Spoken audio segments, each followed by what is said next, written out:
And with that, we have some more breaking inputs coming in from Chhattisgarh. We are now learning that Union Minister Anurag Thakur has attacked Chhattisgarh's Chief Minister Bhupesh Baghel. This is what he has to say, that Congress did not even spare Mahadev. Only scam under Congress rule is taking place, and the Congress is using foreign funds to fight elections. Remember, this has become now a dual jibe coming in from the BJP as far as the Congress party is concerned. Not only are they attacking the Mahadev app, they have also given it religious connotations by bringing in Lord Mahadev as far as ED's investigation against the Mahadev app is concerned. Let's also listen in to what Union Minister Anurag Thakur has to say. सट्टे के रास्ते सत्ता में पहुंचना, ये कैसा जीत के लिए कांग्रेस का प्रयास है। छत्तीसगढ़ में कोयला घोटाला हो, शराब घोटाला हो, घोटाले के बाद घोटाला बाहर आया, मुख्यमंत्री के कार्यालय के अधिकारियों तक को उसमें गिरफ्तार किया गया। कांग्रेस के बड़े नेताओं से पूछताछ हुई। हजारों करोड़ रुपया लूट के माध्यम से कांग्रेस ने छत्तीसगढ़ में कमाया। एक तरह से कहा जाता था, कांग्रेस के लिए छत्तीसगढ़ की सरकार और छत्तीसगढ़ एटीएम बन गया है। सत्ता में आने के लिए विदेशी ताकतों का हाथ भी और विदेशी पैसा भी महादेव ऐप वालों के थ्रू पहुंचाया गया। महादेव का नाम भी यहां पर खराब किया। And our correspondent Payal Mehta joins me on the phone line. Remember, Payal's been reporting from ground in Chhattisgarh. Payal, important to highlight how the BJP, and now going by what Anurag Thakur has to say, is only building on that narrative of corruption surrounding the Chhattisgarh Congress party by also now adding special religious connotations.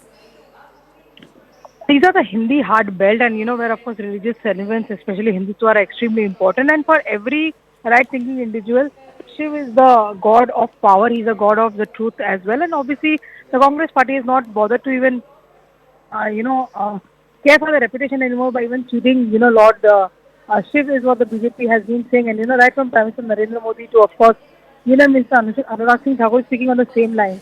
And they've essentially said that, the Congress party is a party of scams. It's a party which has not stopped scams from Kashmir to Kanyakumari. In fact, when the Prime Minister was speaking in Chhattisgarh a short while ago, he had said that if I start listing the scams of the Congress party, then probably I'll have to spend another couple of hours over here as well. So that's the kind of argument that you've really seen visibly the BJP's line of attack on the Chhattisgarh government led by Bhupesh Baghel, and coming in at a very, very crucial juncture when in the next 72 hours or so, the first phase of polling of Chhattisgarh will take place. All right. Many thanks to you, Payal, for bringing in all those latest details. We'll keep coming back to you as and when more developments take place.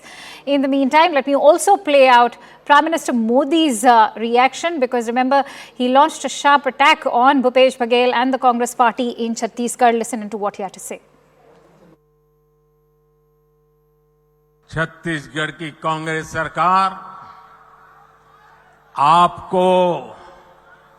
आपको लूटने का कोई मौका नहीं छोड़ रही। इन्होंने तो महादेव के नाम को भी नहीं छोड़ा है।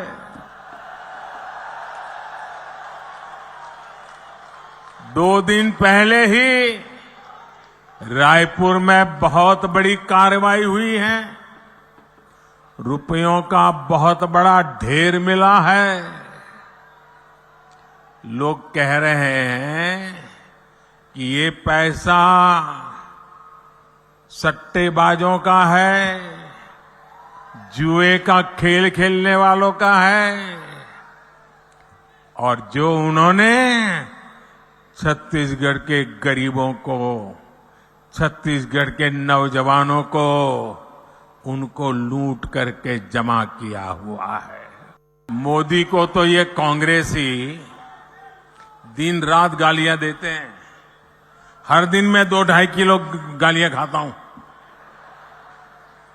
लेकिन यहां के मुख्यमंत्री अब देश की जांच एजेंसियां, देश के सुरक्षा बल, उनको भी गाली देने लगे हैं। इन साथियों पर भी अनाप शनाप आरोप लगा रहे हैं, लेकिन मैं छत्तीसगढ़ के अपने भाइयों और बहनों को कहूंगा, ये मोदी है, गालियों से डरता नहीं है। भ्रष्टाचारियों का हिसाब करने के लिए ही तो आपने मोदी को दिल्ली भेजा है।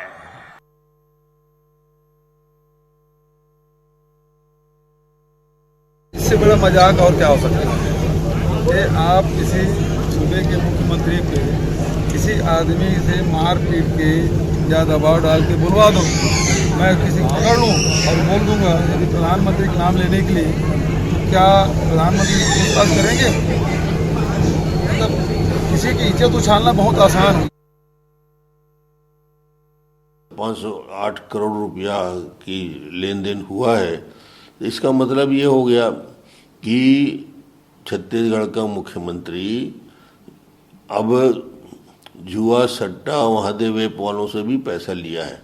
शराब घोटाला, कोयला घोटाला, चावल घोटाला वहाँ तक ठीक है, मगर ये तो प्रमाणित दस्तावेज प्रस्तुत कर दिया ईडी ने। अब बचा ही क्या?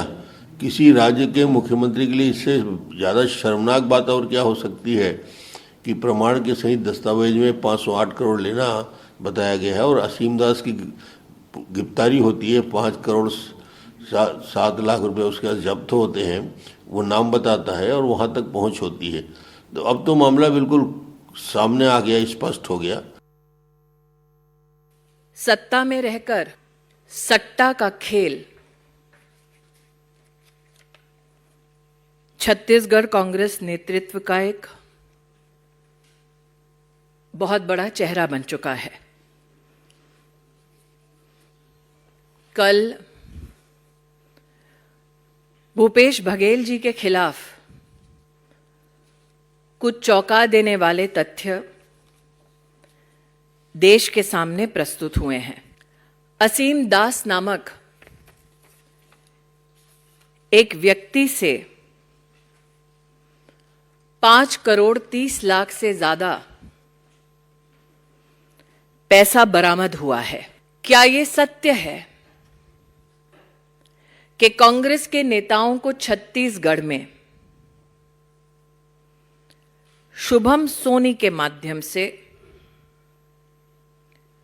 असीम दास पैसा पहुंचाते थे? क्या यह सत्य है कि शुभम सोनी के माध्यम से एक वॉइस मैसेज के माध्यम से असीम दास को यह आदेश दिया गया कि वो रायपुर जाएं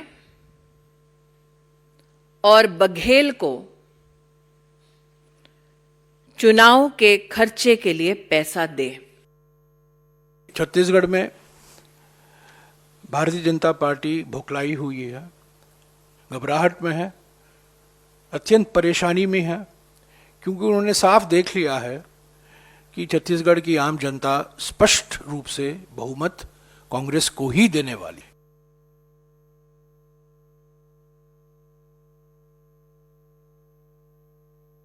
क्या आम आदमी समझता नहीं हो क्या रहा? टाइमिंग देखिए, एक एक राज्य जहां चुनाव हो रहा है वहां आपको हर गली नुक्कड़ पर ईडी, आईटी, सीबीआई के लोग मिल रहे हैं। एक एक राज्य जहां बीजेपी कमजोर है वहां पर आईटी, अभी देखिए चेन्नई में चल रहा है, फिर कलकत्ता में भी होगा, फिर हेमंत सोरेन, तेजस्वी यादव, पूरी लंबी फहरिस्त है अलग अलग लोग। तो ये हम सब समझते हैं, बस इतना कहेंगे, बाज आइए।